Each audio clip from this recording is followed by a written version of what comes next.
Nation, what is good? It's your boy Pat the Designer back at it again. Appreciate y'all for tuning in and rocking with another edition of the Windy City Breeze Sports Talk Daily.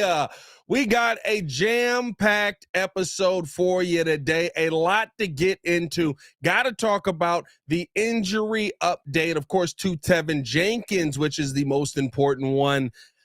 Does not look good, at least early in the week right now, for where Teven Jenkins is at. We'll be talking about that. Also, Bleacher Report predicts a tight race down to the finish for the NFC North. Is this the best division in football?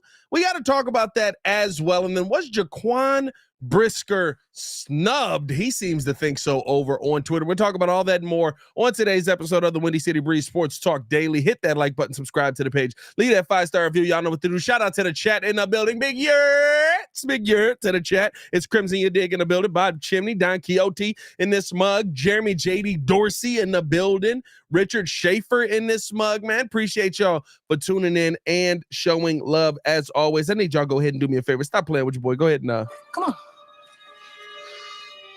Push the button. Come on. Push the button. Come on, push the button. Yeah, come on, push the button.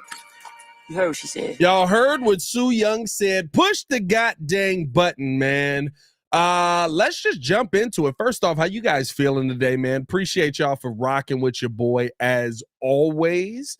Let's start it off here. Chicago Bears injury update where, listen, it's early in the week.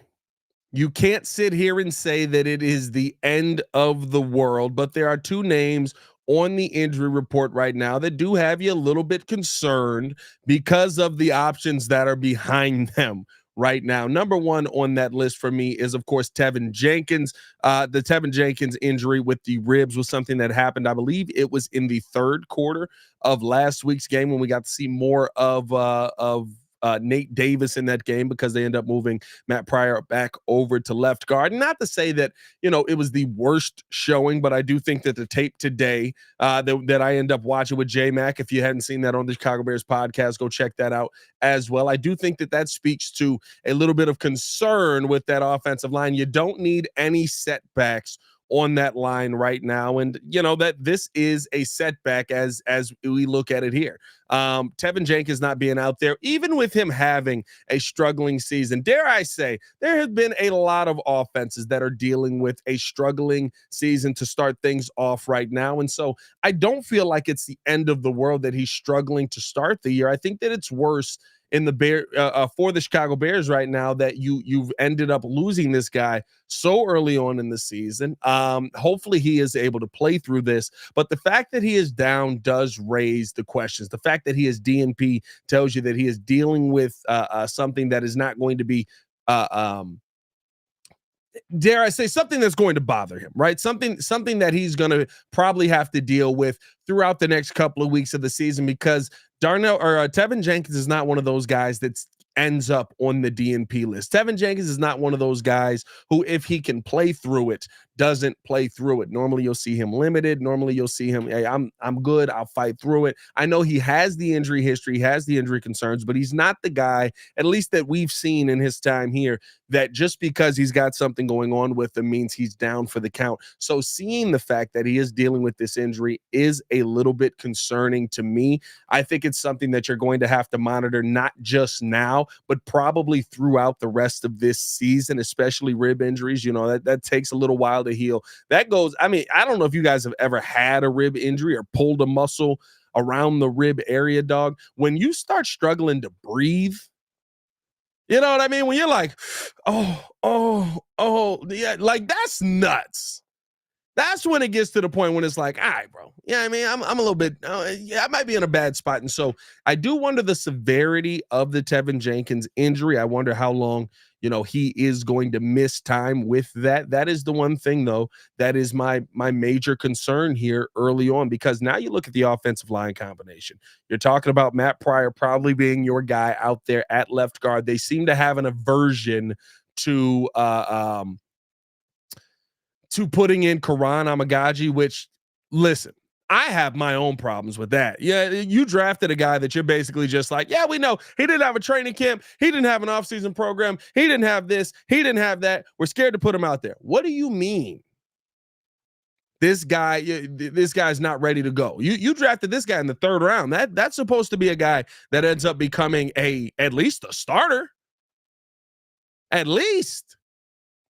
But that's a whole other situation. You're probably looking at the scenario where your offensive line ends up being your left tackle being Braxton Jones, which is scary in itself. Your left guard being Matt Pryor. Your starting center being of still Coleman Shelton. I would assume Nate Davis has won his job back at that right guard position just by default. And dare I say, Nate Davis actually had a solid day out there. I know that he looked a little bit up and down with some of the rundowns and stuff like that, but in the passing game, Nate Davis had a solid day protecting the pass, and I thought that he actually looked pretty good out there. And I know people are going to say, "Oh my God, what are you talking about, Pat? Nate Davis is still the same dude." He may end up being the same dude. I'm just talking about for that moment in time. Nate Davis looked okay out there at that right guard position. And then your right tackle right now being Darnell Wright. And, I think here's the thing. And what we saw in that second half, and some people will say, I see Crimson in the chat said, I hate to say it, but the line looked better without him. The offensive line, I've heard that a couple of times. The offensive line actually looks more stable. The offensive line actually looks like it can do. I don't think the offensive line looked any different. I thought Caleb Williams improved. That's what I took away from watching that offensive line from week 1 to week 2. I thought that Caleb Williams got a heck of a lot better when it came down to actually getting plays that were going to work, executing plays, different things like that. I thought that Caleb Williams just looked better. I didn't leave that game going, oh, this offensive line looks much better. They look a lot more elite. Because if you watch the tape, every single play, Braxton Jones is going backwards. If you watch the tape, every single play, Coleman Shelton is struggling to make a block. I'm not going to say every single play. There's less plays where Coleman Shelton is struggling to make a block than Braxton Jones. You know what I mean? But it's not a great showing. What I think happened was you saw a quarterback get a lot more comfortable with the opportunities and where he was at and understanding, okay, this is kind of where my offensive line is. It is what it is. I have to go out here. I still have to be able to make plays. I still have to go out here and find my guys. You saw the short passes be something that he started to go to a heck of a lot more in that time period. You saw him kind of, find himself in that short game a little bit more. And the numbers would speak to how elite he is at that, a 91% completion rating in that short game. Like, I think that to me makes me feel a heck of a lot better about where the offensive line was in that first week than the Chicago Bears going out there and having the offensive line of the future. I mean, like I don't think much changed. I think that Caleb changed. I think that Caleb improved. I think the outside blocking improved. And dare I say, I think that Keenan Allen and DJ Moore set a tone on that outside with the blocking and different things like that, because in the first half, it looked absolutely abysmal with the wide receivers blocking, with the running backs blocking, different things like that. In that second half, you started to see that improve more on the outside. I thought that the Bears did a good job taking advantage of that as well. Hit that like button if you have not done so. Subscribe to the page, man. Leave a 5-star review. Y'all know what to do. I want to thank you guys for being a part of the Breeze family. And if you have not done so, hit that notification bell so you get notified every single time we go live. We're live a lot too. That's the one thing about this channel is we're generally not going to miss our time slots, our 2 time slots right now. Of course, in the morning, we do the morning breeze 6:30 to 7:30, and then in the afternoons, those kind of vary, but usually it is a 6 o'clock show or 5 to 6 o'clock show. In different times on all of those, man. But appreciate y'all for tuning in and showing love. Let's keep this thing moving along. Teven Jenkins, of course, the name that I said I am concerned about right now. But there's another name on this list that I am concerned about, and for a completely different reason. And that is DeAndre Carter, ladies and gentlemen. He also missed today with a rib injury. Now, of course, Cole Kmet and Montez Sweat limited. Those are two names that maybe you could be a little bit concerned about. But for the most part, I think that those guys are going to be okay to play. DeAndre Carter is the other name that I am concerned about on this list, because if DeAndre Carter is not back there, does that open up the door for Velus Jones, which I have said this many a times. I am fine with saying this. I'm fine with being the first person to say it. I guarantee you I'll be the loudest person to say it, and I probably will be the last person to say it. The Velus Jones experiment never needs to come back. I do not want an opportunity opened up here for Velus Jones to go out there and try and get back on this field. No way, no how, absolutely not. I think that you're done with that. You've seen what you needed to see. But if you're going to put a guy back there, right, you want to put a guy back there with experience. And so here is my solution if DeAndre Carter is not able to go. Now, again, this is early in the week. It's a Wednesday episode. This is not a Friday episode, and you're getting ready for the game. But here's my solution to the Chicago Bears putting a guy back there for kick return. You have no use at this point for Khalil Herbert. That needs to be the use for Khalil Herbert. That needs to be Khalil Herbert's job moving forward. The reason that I say that is when you look at the kick return job, now with the new kickoff rules and different things like that, it feels more like a running back type of drill. It feels more like a running back has to get through the line, right? Trying to run through in between the tackles. That's kind of what it seems. And every now and then you need to be able to get to the outside. This to me is Khalil Herbert's job. Right? I think that he's the guy that you put back in this lineup. I think that he's the guy that you give the opportunity to first. I think that he's the guy that if you're going to do anything, if you're dealing with DeAndre Carter and he's dealing with some injury, right? You do not go to the guy that you can't trust. And I'm sorry, there is zero trust for Velus Jones at this point. There is zero trust for him ever getting back on the field in a Chicago Bears uniform. Maybe another team wants to give him a shot. Maybe another team wants to put him out there. Don't you be the team that goes out there and makes the mistake. That's my problem with where the Bears have been. They've been we don't really have any options there, so just throw this guy back out there. No. We don't need to see that. That experiment has run its course. It's done. You got Khalil Herbert on the team. You're not using him for anything. And listen, I understand it. You got an $8 million guy. You got a 4th round draft pick in Roschon Johnson. You're going to use those guys. You're going to utilize the guys that got the money first. I'm fine with that. You're going to use the polls guys.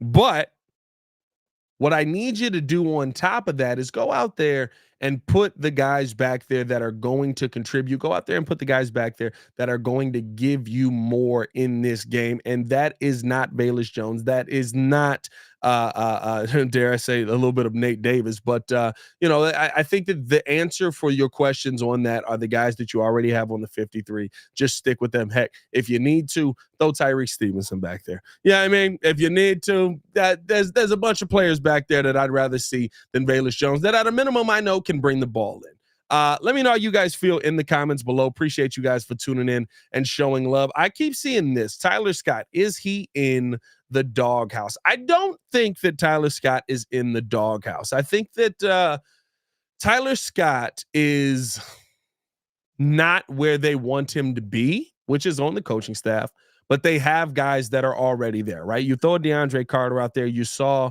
what DeAndre Carter can do when the ball is put near him. He's been able to not only draw a couple of penalties, but also been able to be an impact player in the passing game. And I think that week 2 game, you got him involved a little bit. And then in week 3, you kind of continued to go DeAndre Carter's way. And then you got Keenan Allen back and you started going to your regular wide receivers again. If I have a guy that I'm trying to work into being that guy versus having a guy that already kind of is that guy, I'm going to go with that. I understand it. Ryan Poles drafted Tyler Scott. But guys, listen, I'm not saying that Tyler Scott shouldn't be out there and shouldn't be getting time and shouldn't be developing. But the call for Tyler Scott seems... It seems like you're not that you're holding out hope, because that's the right thing. I'm trying to find the right way to phrase it. It seems like when we basically are just looking for anybody to do something, we ask for the guy that nobody has seen do anything. It's the backup quarterback syndrome, right? That's kind of what it is. It's the, why aren't we giving this guy a shot when this guy is on the team, and you got to give this guy a shot and blah, blah, blah. It's the backup quarterback syndrome. I remember everybody was calling for, what was his name? Was it Tyler Bray? Tyler Bray that was on our practice squad, and everybody was like, give him a shot. This guy's got it. And he got in like one game at the end of the year, and he sucked. And I'm not saying that's Tyler Scott, but what I'm saying is you're not in a situation now where you're trying to just develop everybody on your team. You're trying to win games while developing the most important piece, that piece being Caleb Williams. You're putting pieces on the field that are ready to go, not pieces on the field that you're hoping for at all positions except the offensive line, right? That's I guess the one caveat to that. But you're not going with Tyler Scott right now because you feel like DeAndre Carter is already an answer at that position, and I tend to agree with that. But in this game, right, if DeAndre Carter is not able to go because of the rib injuries and different things like that, I would love to see Tyler Scott get out there and get some run. I would love to see Khalil Herbert back there returning kickoffs and things like that. I don't know if I want to see Tyler Scott returning kickoffs. He's kind of, I saw that in preseason. I was not thrilled with what I saw out of Tyler Scott. By the way, over 100 in the chat. No. Appreciate y'all for tuning in, showing love, man. If you're in the chat right now and you haven't done so, hit that like button for me, man. Let's get this thing cranked up. We got over 100 in the chat. Let's get over 100 likes on the video. Appreciate y'all for tuning in, showing love. We're going to take a quick break. Let's do a word from our sponsors. And when we come back, I want to talk about this Bleacher Report article that says that the Chicago Bears are not only going to do better than maybe some Bears fans expect, and I can give you reasons why I believe I'm kind of in that line of thinking, but also that maybe this division is a lot closer than you think. We'll talk about that on the other side, but first we're going to hear a word from our sponsors. We'll be right back right after this. In Bears Nation, it's your boy Pat, the designer from the Windy City Breeze, where we keep it 100 about everything Chicago Bears. Now, if you're like me, you don't just watch the game, you live it, and that's why you need to check out BetDSI. BetDSI is where it's at if you want to put your money where your mouth is. They've been doing it for over 20 years, giving you the best odds, lightning fast payouts, and a platform that's as solid as the best O-line. Whether you're betting on the Bears to take it all the way or making clutch live bets during the game, BetDSI has you covered. And here is the kicker. Just because you're rolling with the Windy City Breeze, BetDSI is hooking you up. Sign up today with the promo code WCB, and they'll give you 120% bonus on your first deposit up to $1,000. That's free money, folks, to make sure that you're winning as you back our boys in the blue and orange. So what are you doing? What are you waiting for? Head over to betdsi.eu, use the code WCB, and start turning your Bears passion into serious cash. BetDSI, where real Bears fans get it done.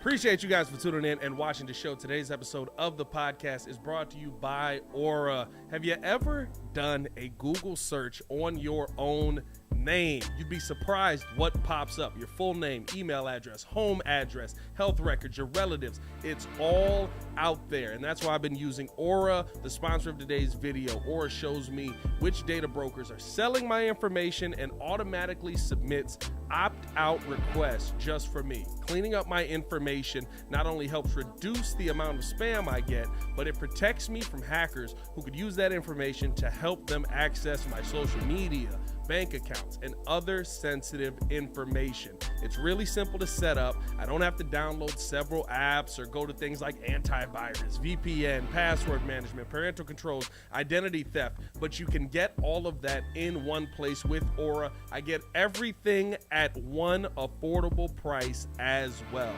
You may already have one or two of these tools, but not having Aura is like leaving the front door locked while leaving the back door and windows wide open.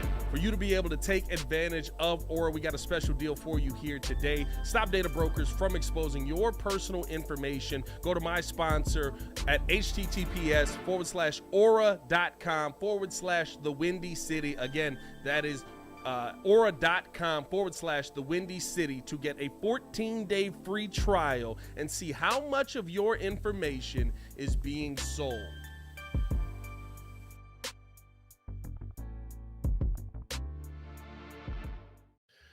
Appreciate y'all for tuning in and showing love. Hit that like button, subscribe to the page, leave that 5-star review. Y'all know what to do, man. Douglas Keith Jr. said that Aura music, I have a mug, spit a quick freestyle. Hey, man, my son was conceived to that Aura music. No, I'm joking. I'm just playing around, man. Appreciate y'all for rocking with your boy as always, man. Listen, Bleacher Report is all in on the Chicago Bears. I'm a little bit surprised when I saw this article come across. I think somebody, Don Quixote, did you drop this one in the Discord? This is my first time seeing it. Bleacher Report gave their updated win-loss predictions at the quarter mark of the NFL season. Now, this came out today. This is from Brad Gagnon. That's a wild last name. I'm not about to fry this man's last name, but that last name caught me off guard. And I thought that this was very, very interesting because as you read through this, right, you start to look at all the different divisions and kind of where the national media is looking at the divisions and how they fit in and stuff like that.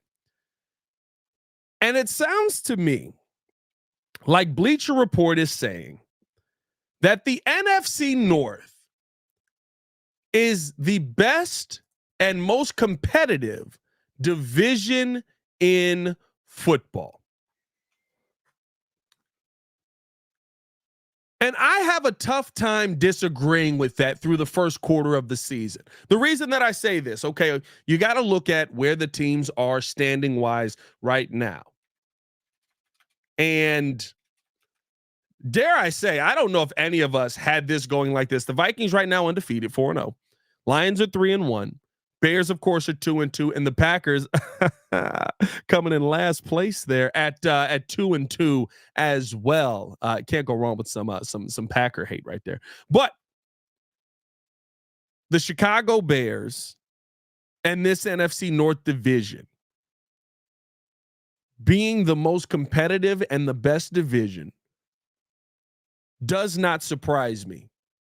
And would not surprise me as we got to the end of this season, because to me it is the division that has 4 teams that all have a focus in some way on both sides of the ball. Of course, the Chicago Bears, we know here we've got to focus on getting this offense right. Caleb Williams, Keenan Allen, DJ Moore, Rome Odunze, but you feel like there is light at the end of the tunnel, especially if you're a Bears fan after last week. I know some fans out here are still losing their mind. They're sitting there jumping off a bridge and all of that stuff, but it is not nearly as bad as you would believe that it could be.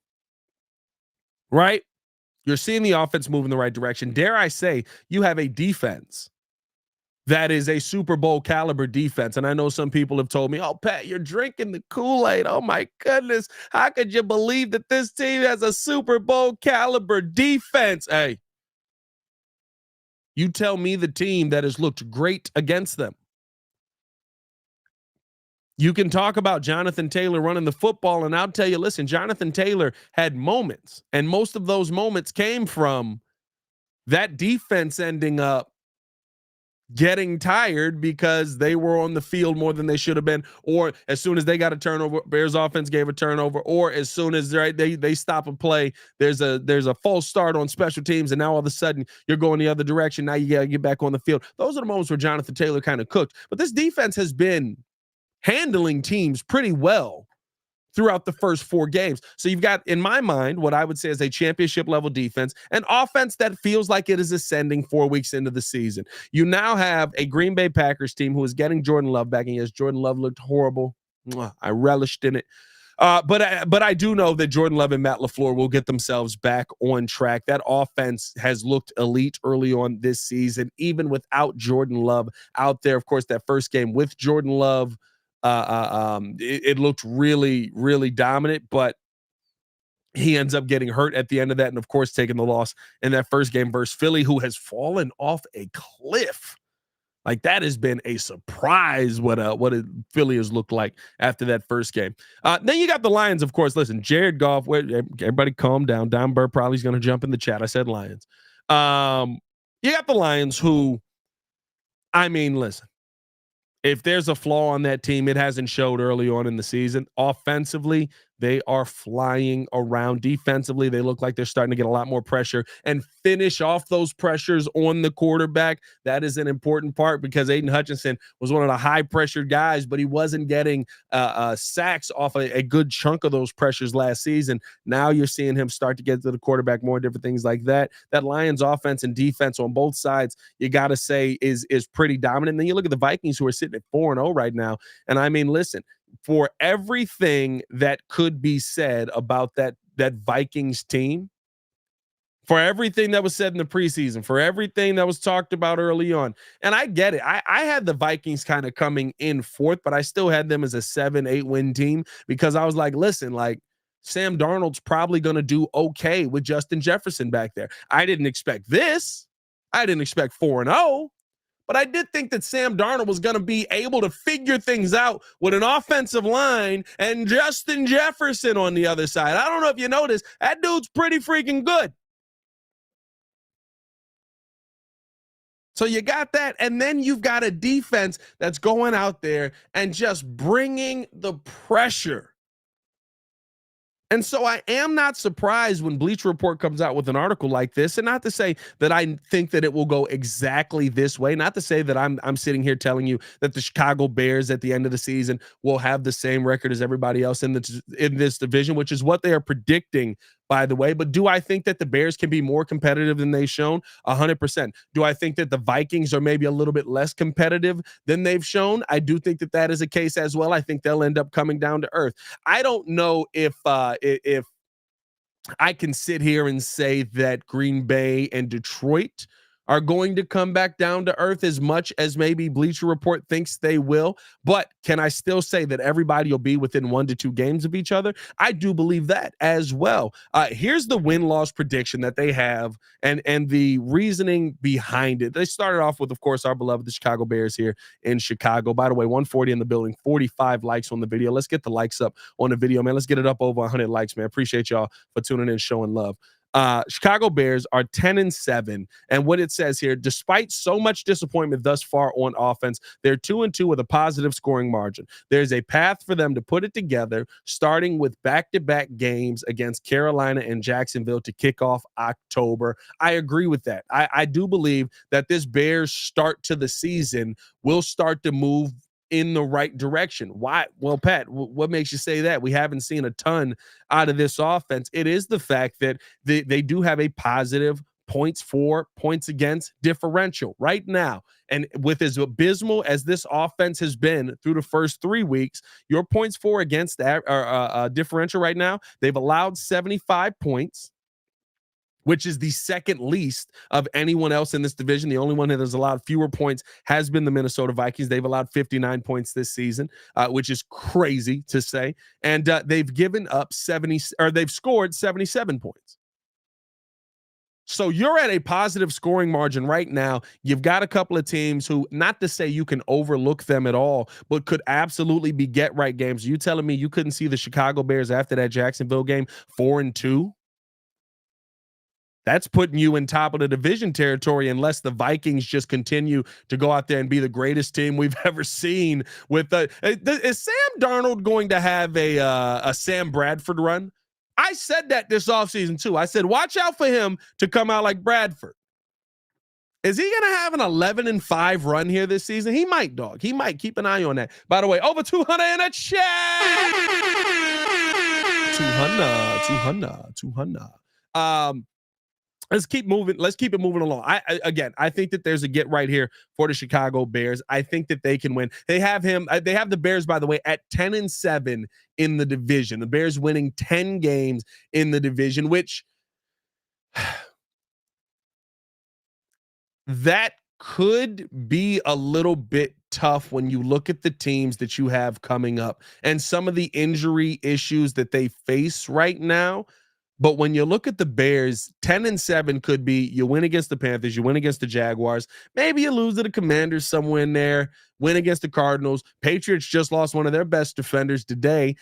I would say you beat the Patriots. That puts you at 6 wins, right? What did I say? 1, 2, 3, 4. That would put you at 6 wins there. That would mean of the remaining 1, 2, 3, 4, 5, 6, 7, 8 games, you would get 2 wins. No, 4 wins. So you would split the division, basically. Do you feel good about that? Maybe. 10-7 is not a bad record, especially where we come from. The next team on there is the Detroit Lions at 10-7 as well. This is what he says about it. Top 10 offensively and defensively now, and not far from 4-0 despite a somewhat slow start. However, the schedule is daunting and the pressure is high. I still don't totally trust them, which is interesting after seeing what Detroit did last season. But seeing what they did to the Seahawks, a Seahawks team that is nothing to scoff at. I mean, take a look at this, though. Cowboys and Lions, that is next week. Then they got the Vikings. Titans is a dub easily. Then they get the Packers. Then they get the Texans. Are we worried about the Texans being the same team? CJ, I mean, that Texans team, while still winning, looks a heck of a lot more human than maybe we thought they were. Got into a barn burner with the Jaguars out there last week. So are the Texans maybe a little bit of a comeback to earth team? And then they got the Jaguars, the Colts. Of course, they play the Bears, which Bears in Detroit, I'll give in favor of Detroit, but Matt Eberflus usually does a pretty good job against Jared Goff, and that Detroit defense hasn't really played a mobile quarterback yet. I guess kind of Baker Mayfield, but he's kind of staying in the pocket a little bit more. I guess Kyler Murray. They played Kyler Murray, but again, that was one of the lower scoring games for them. But I say all that to say, right, you look at how this schedule is, it's kind of daunting at the end, but I don't know if I see 7 losses on there. I just don't. I'm personally, I don't know if I see 7 losses on this Detroit team. I don't know when this Detroit team comes back to earth. Is it the Packers? Maybe. Vikings, maybe. A lot of blitzes. But what is the multiple weeks that you see this Packers team, like with the remaining games? Cowboys, give me the Lions. Vikings, I'll say they split, so give me one of each. So I guess there's 1 loss there. So they'd have you at 2 losses on the season. They beat the Titans. I'll say they split with the Packers. Give me 3 losses there. I'll say they beat the Texans, beat the Jaguars, beat the Colts. I think that we'll probably split with them at worst. So you're splitting the division there. So that's 4 losses. Give me the Lions over Buffalo and give me the Lions over San Fran. Like, I don't know. That's the one team that I look at and I'm like, yeah, you know, maybe the Bears can get a good showing there, but I don't see the Lions losing 7 games of the remaining what is it? 1, 2, 3, 4, 5, 6, 7, 8, 9, 10, 11, 12, 13 games of the season. Slow motion said Titans is a trap game. That'd be hilarious. I ain't gonna lie. Losing to the Titans would be tough. But even so, that's still 5 losses. Do y'all see 7 losses in that schedule? And you can't hit me with the I don't trust them at this point because they were in the NFC Championship. And they're 3-1. I trust that they know what's going on there.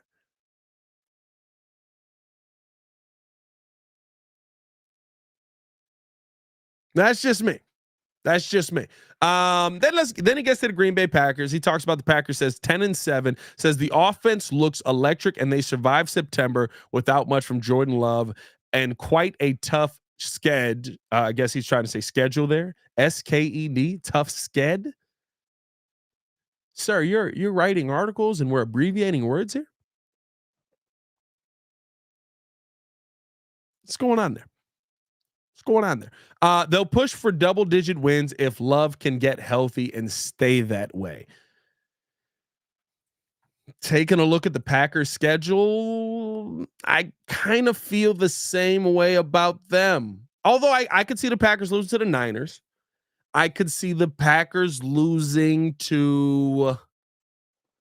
I don't see them losing to the Dolphins at home in November. Dare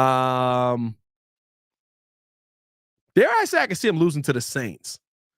I think the Saints are a sneaky good team. And they've already got one loss. But again, that's kind of like 4 losses. They got the Rams next week. Maybe the Rams in LA is going to be a little tougher. The Rams in LA is going to be a little tougher. I guess I can see a path sooner to Green Bay getting there than not.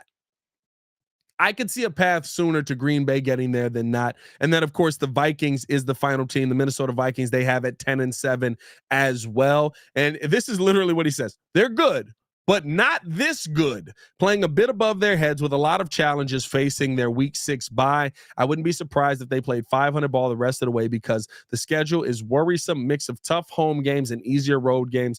Few walks in the park. And yes, I'm giving the entire division the same record. This is fun. Now, I don't know if I see everybody getting 10-7. I think 10-7 is a very apt record for the Chicago Bears with where they're at right now. I said at the start of the season, I probably see this Bears team going 10-7, 11-6 at best, right? Which is a good spot for us to be in.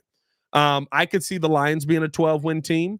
I could see the Packers still being a 12-win team. I see the Bears being somewhere around 11 wins. And I do agree that the Vikings will come back to earth. I don't know how far they are away from earth, though, because what we're seeing is not surprising. If you're surprised that the Vikings have a quarterback standing behind an offensive line that let me see if PFF has updated these the offensive line ratings yet ahead of week 5. Usually that is yeah, they did. Okay, so they've updated the offensive line ratings ahead of week 5. Number 1 offensive line is the Indianapolis Colts. Detroit Lions are 2, no change there. Green Bay is 3. Carolina's 4. Is this best or worst? Okay, you got Carolina 4. All right. Okay, Pafif. I don't know about that. Looking for the Vikings. Where do they have the Vikings O-line here? Vikings are 15th. No change there. I would say Vikings are probably a little bit higher than that. But, I mean, listen, it is what it is. But, listen, when you got Kristen Darrisaw at your left tackle, right, you got Blake Brandell at left guard, Ed Ingram at right guard, Brian O'Neill at right tackle. It works out. Garrett Bradbury is your center. It's going to work out.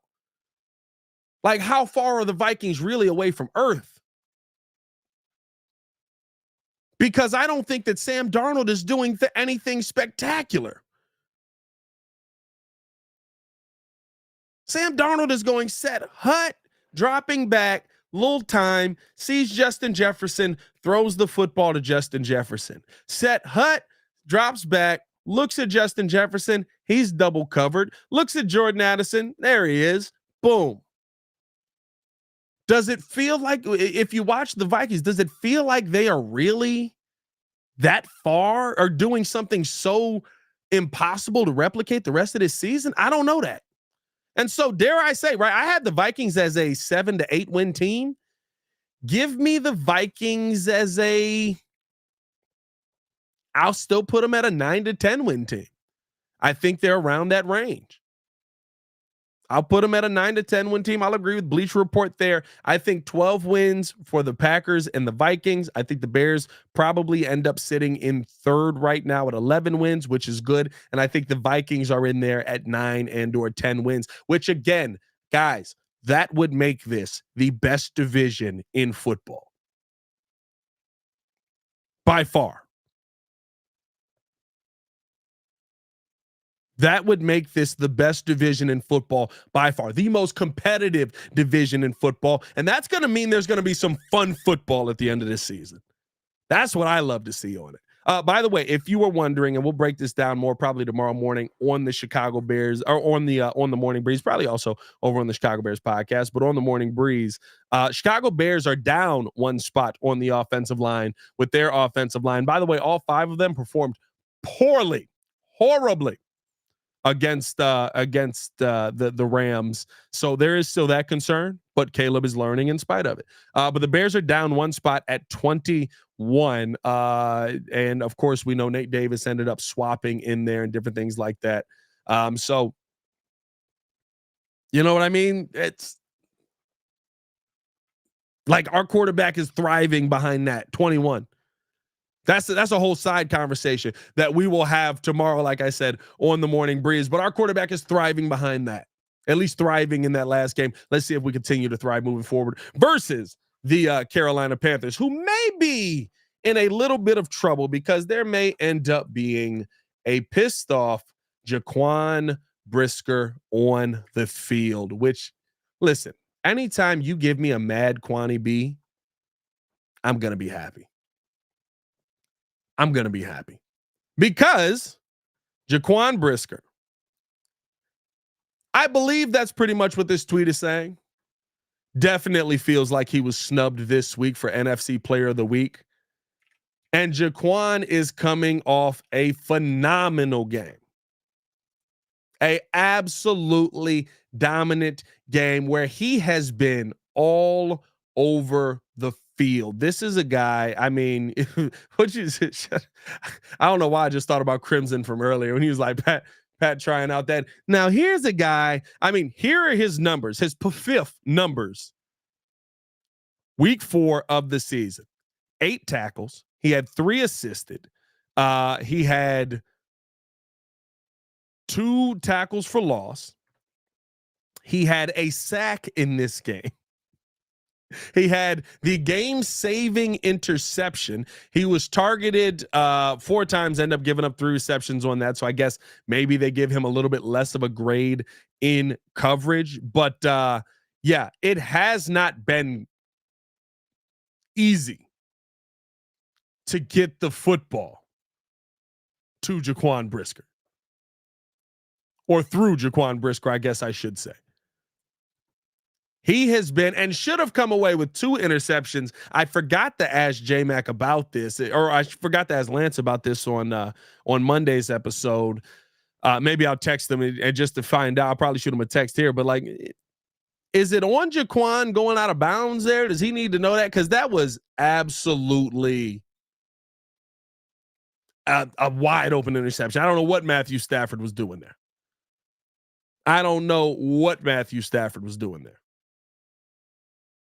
But Jaquan Brisker feeling like he was snubbed for player of the week, of course, in the NFC. All he tweeted out was a thank you and a shush. And all I do to bring that up is basically this, right? There has been a lot of question marks, of course, on the construction of this team. There have been a lot of question marks on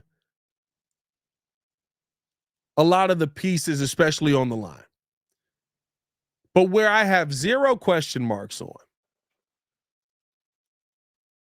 is Ryan Poles selecting DBs. You want to know, outside of this is not even the best DB on the field. But you want to know how well Jaquan Brisker has done this season through 4 games? 128 snaps. He's got 54 yards allowed. He's got 1 interception, should have 2. But he's got 1 interception. He's got a 54.2 passer rating. Like, guys, there's a reason why I don't have a massive fear of a lot of these teams. And it's not because I think that this offense is going to go out there and eviscerate teams. It's not. There's a reason that I do not have a fear of a lot of the teams that the Chicago Bears are going to have to face this season. And it is because this defense is absolutely ridiculous.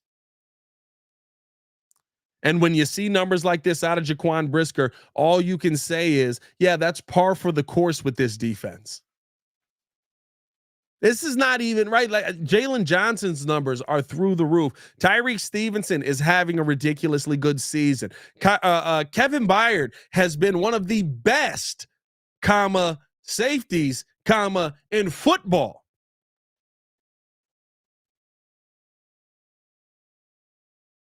There is nothing you can say about any team that will make me feel like, yeah, but they got the advantage on the offensive side. Now, when you see it, are there going to be some teams that are good? Right? Listen, I mean, heck, Alec Pierce down the left sideline on Jalen Johnson looked pretty good for that one pass. But there's not many teams in this NFL that I would say, yeah, that especially that the Bears face, which is why, again, going back to that Bleacher Report article, right? I'll say this. Panthers should be a dub. Jaguars should be a dub. Both based off of where this defense is at. Hopefully the offense is able to contribute something, but both based off of where this defense is at currently. Commanders, to me, should be a dub. Why? Because Jaden Daniels' passing charts look very, very predictable. Jaden Daniels drops back, goes through his reads, likes the guy on the right side. Boom. Jaden Daniels drops back, goes through his reads, likes the guy on the right side. Boom. There is a line of red catches up the right side of that field in his last 2 games. Flus is going to figure that out. Flus knows that. Flus will see that. Flus will call a heck of a defense against that. Now, overcommitting can sometimes kill you on the left side and different things like that. All of a sudden it opens up. Maybe he's able to dominate on the left side. But I'll tell you this, he's going to take away what makes you the most comfortable. Absolutely. And so we'll see what ends up happening with all of that. But this defense, I just get a sense of comfort versus every team. Who's got the weapons that are better than our defensive weapons? I would say Vikings with Justin Jefferson.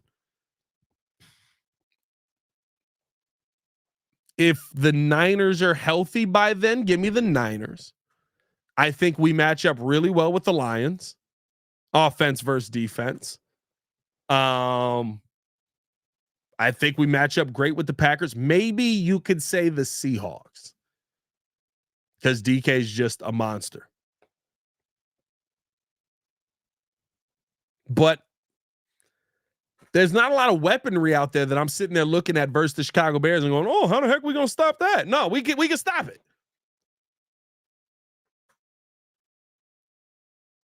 So we'll see what ends up happening there. Hit that like button if you haven't done so. Subscribe to the page. Before I get up out of here, first off, let me know your thoughts. Do you think that the division will be nearly as close as Bleacher Report says? Before I get up out of here, I'll do it.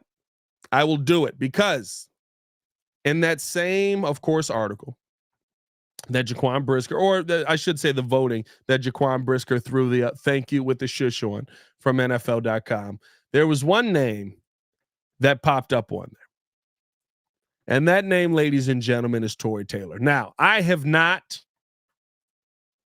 been the guy who has been in favor of drafting a punter in the 4th round, right? Not going to pretend to be. Still not. This doesn't change my mind on what you should do with a punter in the 4th round. My quarterback spent a lot of time on his back. Package the 4th, package the 5th, package your next year's 2nd with that Panthers, and trade that and move back in the 2nd round. And I think that was very doable. But I am also not the person that will hate for the sake of hating, especially if a player is on my team. And if you're going to draft the punter, he dang sure better be the best in the league. And not only was Tory Taylor the best punter in the NFL on Sunday, Tory Taylor was the NFL best special teams player, the player of the week on Sunday. 5 punts for an average of 55.4 yards. He had 3 inside the top 10 alone. Ladies and gentlemen, when you are great, I will give you credit for being great. And Tory Taylor, young man, you were great on Sunday. You absolutely flipped the field for this Bears team. You balled out. I thought that you did a phenomenal job at pinning the Rams in I almost said the Lions. I had a flashback there. I did a great job at pinning the Rams inside that 10-yard line. I thought the punt coverage team has adjusted to you a heck of a lot better, and so they're getting down there with your punts. I thought that he did a great job. I did. And y'all know I'm not the I'm not sitting here glazing the punter. It's just not me. But when you're great, I will give you credit for being great. And what does Sketch say? Special teams, special players, special plays. Tory Taylor, you made some special plays on Sunday. And it got you NFL Player of the Week. And guess what? If you continue to make NFL Special Teams Player of the Week, I will continue to give you praise. If you do what we saw in the first 3-ish weeks of the season, where they're like falling at the 20, then I'm still on that. Still on that. Because he's a punter. But I will not give praise when somebody goes out there and does what Tory Taylor did on Sunday.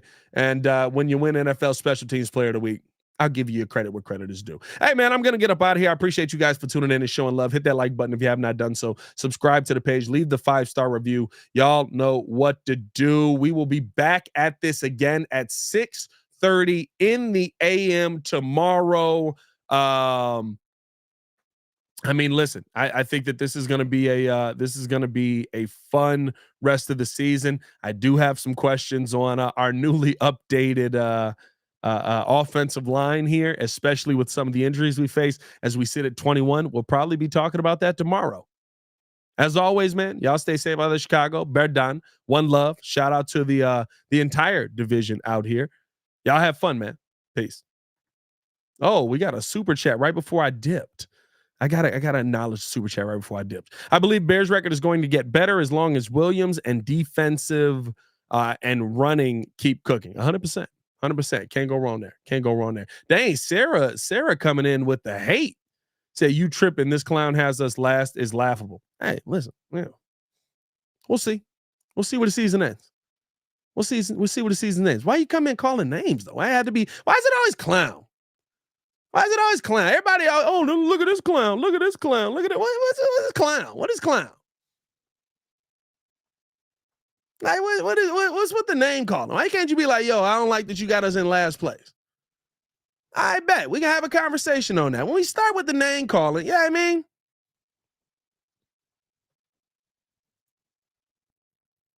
I'm just saying, we don't got to go there. We don't got to go there. Because when I start name calling back, then everybody got a problem. Then everybody's like, oh, Pat, you being mean. You ain't have to say that. You ain't have to say she was out here scalping horses. You know what I mean? Then it's a problem. Y'all stay safe out there, Chicago.